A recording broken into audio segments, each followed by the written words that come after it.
So far, so good. Over 1,000 tests later, the research team had determined that this was very possibly the true burial shroud of Jesus. The whole world was abuzz with the talk of the Shroud of Turin and what it might mean if we finally had real, physical, undisputable scientific proof of the crucifixion. But then something happened to throw the whole question into doubt again. Probably the most important scientific test that was performed on the Shroud of Turin after our examination of the cloth in 1978 was the carbon-14 or radiocarbon dating that was performed on the shroud in 1988, 10 years later. Interestingly enough, there was a 2-hour debate as they stood over the shroud as to where to take this single sample from.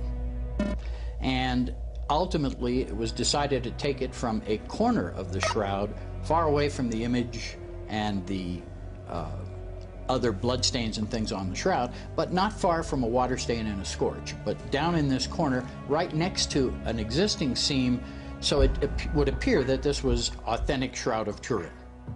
Although in our photographs of 1978, even the regular white light photographs, there was a different color in that area, but we weren't really that concerned about that part of the shroud since we weren't thinking about radiocarbon dating in 78. So we didn't pay much attention to that corner. In 88, that's the corner they sampled from.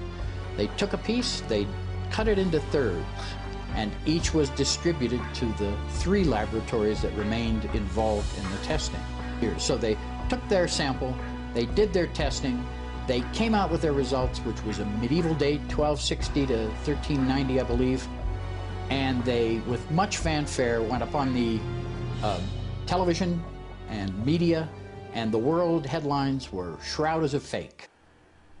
Sounds familiar? The common answer of the doubting Thomases these days, when faced with the questions of the Shroud of Turin, is to bring up the carbon dating. 3 different teams of scientists tested a piece of the shroud and found that it was only 700 years old. It couldn't possibly have been the burial shroud of Christ. You can't argue with that. It's science. Well, you know what? We agree. And the original Shroud research team agree. And for a while it left them completely puzzled. So at the end of this period of 1988, when the results were announced, those of us involved with the study of the shroud from a truly scientific point of view were left scratching our heads and wondering, how could this be? In fact, the answer was right in front of their eyes, or had been all those years ago, when the team had a discussion about which part of the shroud to take for carbon dating. Interestingly enough, there was a 2-hour debate as they stood over the shroud as to where to take this single sample from. And ultimately, it was decided to take it from a corner of the shroud. They went away. None of them performed the chemical analysis that was called for by their own protocol, and when they were asked why, the response was, well, we knew which sample the shroud was, so we didn't need to do the chemical analysis. None of the 3 teams entrusted with carbon dating the shroud sample followed their own protocol to make sure there was nothing wrong or unusual about the piece of the shroud they had chosen for their tests. At the time, and when news of the test results hit newsstands around the world, nobody knew whether this oversight would have made any difference. But one man was determined to find out. Born in Albuquerque, New Mexico, Ray Rogers was an explosives research expert and thermal analyst with the Los Alamos Scientific Laboratory for over 30 years before serving on the department of the Air Force Scientific Advisory Board, where he held the equivalent rank of Lieutenant General and earned a Distinguished Service Award. Ray Rogers wasn't just a scientist, he was one of America's finest. He was also part of the original Shroud of Turin research team in 1978. Ray Rogers readdressed the shroud. He was ill and his time was coming to pass away, and he knew that he hadn't really completed what he had begun. And so Ray decided that he would revisit this issue of the Shroud. And one of the first things that prompted him to do so was a paper that was published in 2000 by Joe Marino and Sue Benford that claimed that the corner from which the radiocarbon sample had been taken was in fact a rewoven, patched, or repaired corner. Rogers saw their paper and called me up and said, look, I'm going to prove these people wrong, and it's only going to take me 5 minutes. And I said, fine, Ray, you do what you have to do. I mean, he was a scientist and wasn't asking my permission anyway. Ray told me afterwards that he spent about 1 hour examining samples that he had from that very same corner where the carbon dating sample had been removed. And he said after 1 hour, he found that Benford and Marino were correct, that he was wrong, and there was evidence that this corner was anomalous. Now, remembering that Ray Rogers is a chemist, Ray took his sample and he performed a chemical analysis and a microscopic analysis. What the microscope revealed was a gummy substance on the surface of the fibers in this corner. When he did the chemical analysis of the gummy substance, he found that it was gum arabic, and when he looked inside the gum arabic under the microscope, he found little particles of a dye that came from the madder root plant. This was a strange discovery, which on its own offered no real answers about how the radiocarbon dating could have produced such a strange result. But there was more. The other thing he found that was very unique was cotton interwoven with the linen itself, and there was no cotton found anywhere else interwoven into the fibers of the Shroud linen. So this made it unique. Well, this changed everything. And consequently, Ray found a splice. In one of his samples, he actually found an end-to-end splice.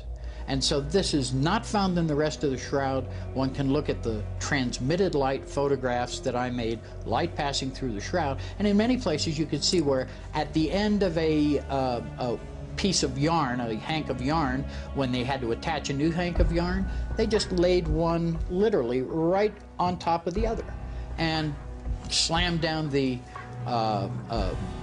loom device and kept on weaving.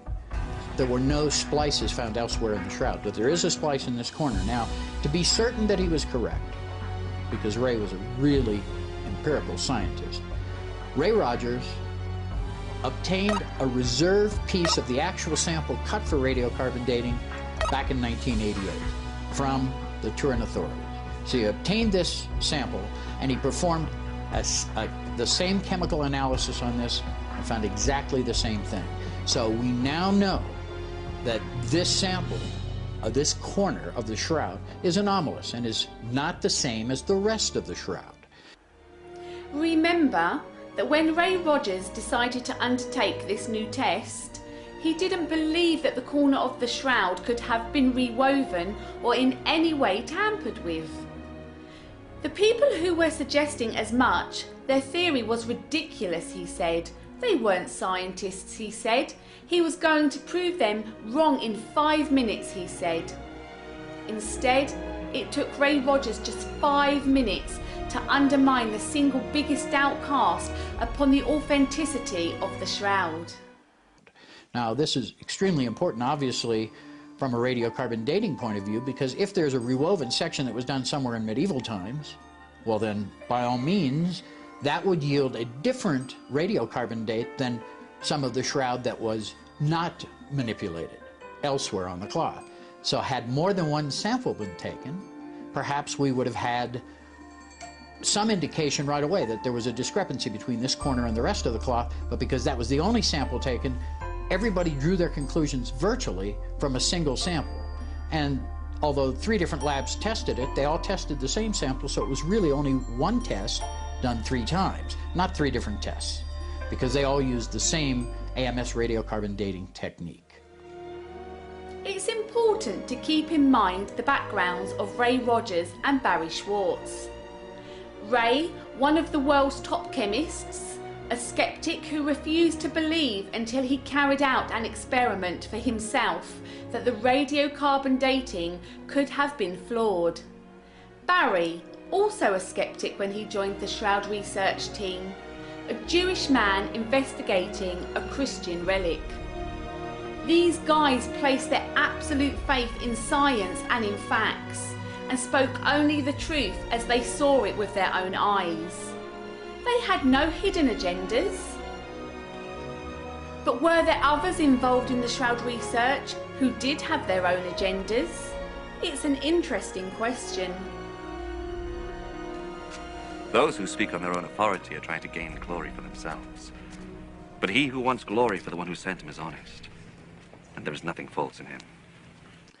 Perhaps the greatest irony of this whole process is that had the 3 laboratories performed the chemical analysis that was part of their original protocol back in 1988, had they performed that chemical analysis, had they looked at these samples under the microscope and then chemically, as Ray Rogers did, perhaps they too would have found this anomaly in this area and gone back and said, look, we do need to get some samples from elsewhere on the Shroud.